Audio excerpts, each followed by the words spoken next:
Bem, certa vez perguntaram ao Miguel Ângelo como é que ele fazia aquelas maravilhas, aquela obra, aquelas estátuas, aquelas esculturas, né? E aí ele respondeu com maior simplicidade: mas é simples, eu quando estou com um mármore na minha frente, eu procuro tirar tudo aquilo que não é cavalo, o que sobra é o cavalo. Parece simples, né? Ou tudo aquilo que não é Apolo, ou tudo aquilo que não é Hércules, o que sobra é Hércules, o que sobra é Apolo, o que sobra é escultura. O amor singelo me interessa essa imagem de que aqui também a gente procura tirar da relação, extrair da relação, retirar da relação tudo aquilo que não é tudo aquilo que não é indivíduo, tudo aquilo que não é indivíduo, né? Entendendo que essa obra, esse mármore, essa pedra chamada relação, na medida em que os dias se passam e há uma evolução na relação, a gente vai retirando até que esse indivíduo, o indivíduo João, o indivíduo Maria, cada vez mais se constituam, se coloquem sobre suas próprias pernas, sobre seus próprios pés. Essa é uma das funções nobres da relação de intimidade, da relação de intimidade, é fazer com que a gente vá ao encontro desse sujeito, desse indivíduo que, na verdade, nós somos em essência. A gente ouviu, em algum momento da nossa vida, que Moisés teria recebido os 10 mandamentos de Deus no Monte Sinai. Lá se vão aproximadamente 4.000 anos. E hoje a gente está trazendo também os 10 mandamentos, mas não exatamente do Monte Sinai. A gente está trazendo do que a gente chama desse homem contemporâneo. Na verdade, desse grito de socorro, dessa busca intensa de autodescoberta, dessa necessidade intrínseca de tentar responder, mas o que é ser feliz? Né? Quem sou eu? Então, eu e Lígia, de alguns anos de trabalho, de clínica e tudo, a gente, ao ouvir essa demanda silenciosa desse homem atual, que não está muito mais disponível a preceitos ou dogmas que venham de fora, faça isso, faça aquilo, o caminho é esse, o caminho é aquele. Eu acho que a gente já tem condições de extrair das vísceras, de a gente extrair absolutamente dentro da gente aquilo que seriam 10 faróis, 10 parâmetros, 10 continentes, 10 territórios que nutririam essa nossa jornada, a jornada de nos tornarmos, na verdade, quem somos, né? Então, a gente começa hoje com os 10 mandamentos do homem contemporâneo. Então, assim, a minha sensação é que essa prece imperativa, que eu acho que faz parte dos nossos dias, ela é uma projeção equivocada, digamos assim. Eu acho que a gente acerta na pressa e erra no alvo da pressa, sabe? Eu acho que o que acontece é que a gente fica saindo correndo atrás de que a gente tem que fazer isso, tem que fazer aquilo, tenho que fazer aquilo para ter aquilo, quando na verdade a pressa é uma pressa sélfica, sabe? É uma pressa da alma que, em vez de gritar tenho que fazer para ter, ela está gritando ser, ser, ser, né? E a gente se confunde. Eu acho que 2012, que a gente fala tanto, a gente já está chegando no final do ano, não é um ano, né?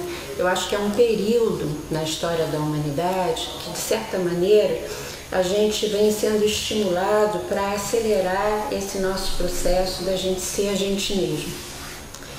É como se fosse um tempo de uma urgência sélfica, sabe? Urgência da nossa essência querer se manifestar. Então, em função disso, nós dois, eu acho que fizemos esses 10 mandamentos do homem contemporâneo, pensando em facilitar uma certa organização da gente, né, da gente mesmo. E é isso que a gente veio compartilhar aqui com vocês hoje. Né? Então, eu acho que são 8 anos de amor singelo, né, que a gente tem. E para quem conhece a gente já nesse trabalho, eu considero que todo mundo aqui do amor singelo tem um caso de amor, digamos assim, com uma determinada ideia, né, que é uma coisa que a gente repete. Então, esse caso de amor é como se fosse uma certeza, né, que a gente precisa carregar no nosso coração, não é? E essa certeza é de que a gente possui uma essência, essa essência tem uma inteligência criativa e essa criatividade se dá exatamente pelo processo comum, cotidiano, que todos nós vivemos, que é o da nossa essência, através de um mecanismo energético, atrair para a nossa vida o tempo todinho tudo o que a gente precisa se dar conta para que o nosso gesto, as nossas escolhas, a nossa maneira de viver traduza realmente quem a gente é. Então eu acho que nós aqui do Amor Singelo, a gente está casado com essa ideia profundamente. Tem um caso de amor com ela, como eu estava dizendo assim, não é? Está comprometido com essa ideia no nível muito profundo, o que significa viver através dela realmente. Quando a gente pensa assim, a gente acha que já sabe um pouco que se eu nasci numa família castradora, né, a gente está num tempo que é importante a gente poder saber identificar que, independente daquela família objetivamente ser assim, provavelmente a minha essência me levou para essa família, para que eu me dê conta que eu tenho vozes dentro de mim que dizem não, você não vai conseguir. Igualzinho naquela história conhecida da gente de criança da Cinderela, que aquela madrasta diz para Cinderela, você não vai ao baile, não tem jeito que você não vai. Ou então a gente tem uma história bíblica também, que é uma história linda, que é a história de José e seus irmãos, que eu não sei se vocês conhecem, mas é uma história muito difícil, em que o personagem principal, que é José, ele é jogado pelos irmãos dele num buraco enorme para ele morrer lá dentro. E toda essa história na verdade eu acho que ela fascinou Thomas Mann, ele tem uma obra enorme a respeito dessa história, exatamente ela traduz o processo de José descobrir os recursos, os talentos e quem ele era mesmo e botar isso para funcionar. Né? Então, a partir dessas ideias eu queria trazer o nosso primeiro mandamento assim, do homem contemporâneo. O primeiro mandamento seria o fato de cada um de nós necessitar ou precisar compreender a sua história de vida, num nível muito profundo, a própria história. A gente sabe que a palavra história, ela pode ser entendida como a narrativa que vai revelar a natureza daquilo que é narrado. Esse prefixo "ist", ele é muito interessante, assim. Ele está ligado à ideia de tecido. Na ciência, na medicina, né, o estudo dos tecidos que formam o nosso corpo se chama histologia. O tecido muscular, a pele, o tecido ósseo, o tecido nervoso.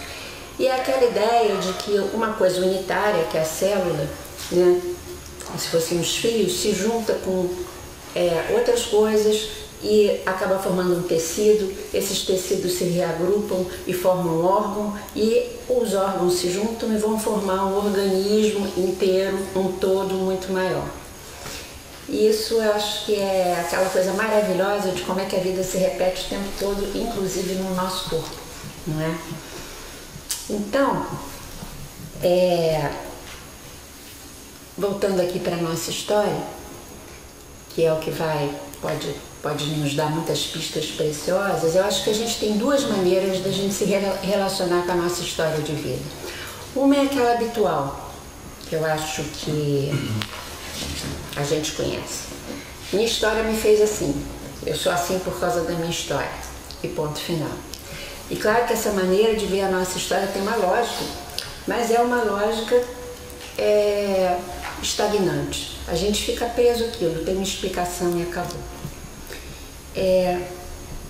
Tem uma outra maneira da gente ver a nossa história, que é quando a gente considera aquele conceito, aquela ideia que a gente tem que estar casado, que eu falei no início, né? Que é a percepção mais ou menos assim: enquanto eu estive assim, eu tive esta história. Quer dizer, enquanto eu estava daquela maneira, eu estive assim, eu estive é uma coisa, é uma palavra que nos leva à ideia da mutação, né? Da possibilidade de mudar.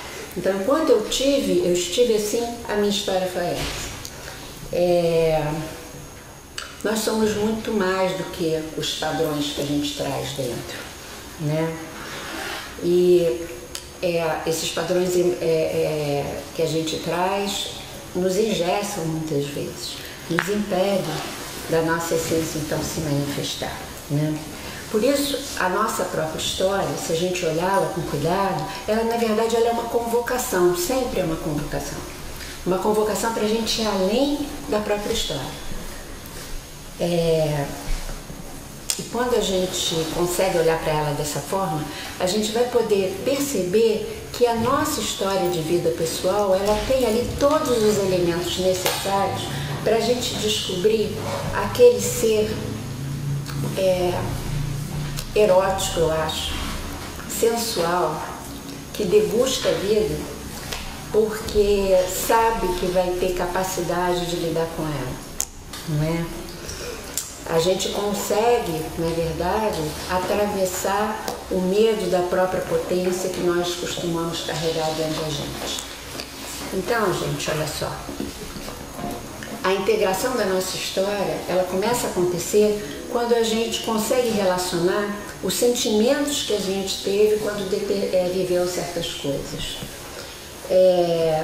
Que sentimento eu tive quando eu passei por aquela vivência? Essa integração que mais tarde vai amadurecer na gente o perdão, o agradecimento e a compaixão. Para que essas três coisas não sejam um discurso moralista, que a gente sabe que a gente quer ser uma pessoa que perdoa, uma pessoa boa, uma pessoa compassiva, mas que seja uma verdade de algo. Então, esse processo de integração que vai depois permitir que a gente viva isso como uma verdade profunda.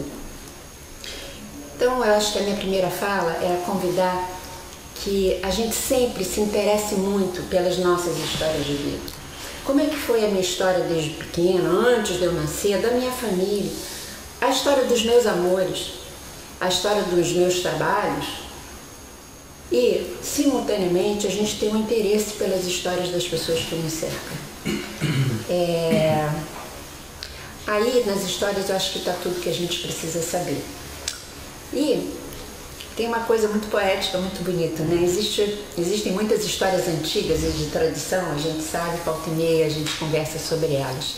Tem uma história que fascina a humanidade há muito tempo, que são as Mil e Uma Noites, né? É a história de Sherazade. E existe uma razão, ou várias, porque as histórias que ela conta são maravilhosas, mas tem uma coisa que me fascina nessa história, que é o fato dessa história mostrar o valor da própria história, da história das coisas. Porque nessa história, Sherazade, ela salva a vida dela porque ela conta histórias, né? E ela não só salva a vida dela, ela salva a do rei, porque o rei tinha lá uns problemas e ele mandava matar todas as mulheres. Então ela acaba libertando o rei dessa cena, que devia ser uma coisa horrível. E aí, a partir daí, ele fica liberto para viver uma história de amor com ela. Troca aquela coisa daqueles assassinatos por uma história de amor profunda. E por último, ela salva as mulheres que morreriam depois dela, né? Se ela não tivesse feito aquilo. Então, esse é o primeiro mandamento. Amar e se interessar pelas nossas histórias e por todas as histórias de quem está em volta de nós. E só para acabar um pouquinho, às vezes a gente faz reunião de família e fica contando historinha de casinho, que da política, disso, daquilo, que claro, a gente vive nesse mundo e a gente precisa trocar. Mas se a gente fizer nos nossos encontros familiares um momento da gente trocar as nossas histórias, tenho certeza, sabe, que a gente dá um upgrade na nossa consciência e na qualidade de amor que a gente pode trocar com as pessoas que são tão próximas com a gente. Tá bom.